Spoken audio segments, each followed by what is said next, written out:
লেবাননের সশস্ত্র গোষ্ঠী হিজবুল্লাহর হামলা ঠেকাতে পূর্ব সতর্কতামূলক আক্রমণের অংশ হিসেবে একদিনে বাংলাদেশি টাকায় ১,৪০০ কোটি বা $১২০ মিলিয়ন ব্যয় করেছে ইসরায়েল। তবে এই আক্রমণ চালায়নি ইসরায়েল বলে দাবি করেছে ইসরায়েলি প্রতিরক্ষা শিল্পের একটি জ্যেষ্ঠ সূত্র।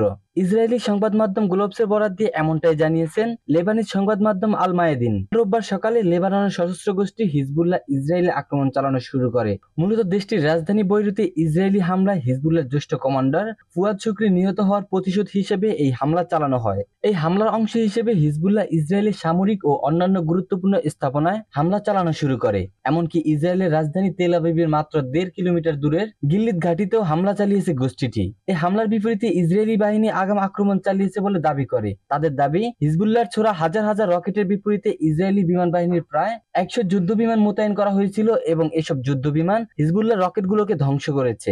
ইসরায়েলি সামরিক বাহিনী দাবি করেছে এই আক্রমণে ৪,০০০ জয়েন্ট ডাইরেক্ট অ্যাটাক মিশন বোমা ব্যবহার করা হয়েছে, যার প্রতিটির মূল্য $২৫,০০০ করে। ১০০টি যুদ্ধ বিমান ৬ ঘন্টা করে উড়ানোর জন্য মোট $১৮ মিলিয়ন, ১২ ঘন্টা ধরে ড্রোন অপারেশনের জন্য ব্যয় করা হয়েছে $১.০৮ মিলিয়ন এবং অন্যান্য গোলাবারুদ সহ মোট $১২০ মিলিয়ন খরচ করা হয়েছে। এর আগে চলতি বছরের ১৪ এপ্রিল যখন ইরান ইসরায়েলে অপারেশন ট্রু প্রমিস নামে ৩ শতাধিক ড্রোন ও ক্ষেপণাস্ত্র দিয়ে হামলা চালিয়েছিল, তখনও ইসরায়েলকে কয়েক মিলিয়ন ডলার ব্যয় করতে হয়েছিল।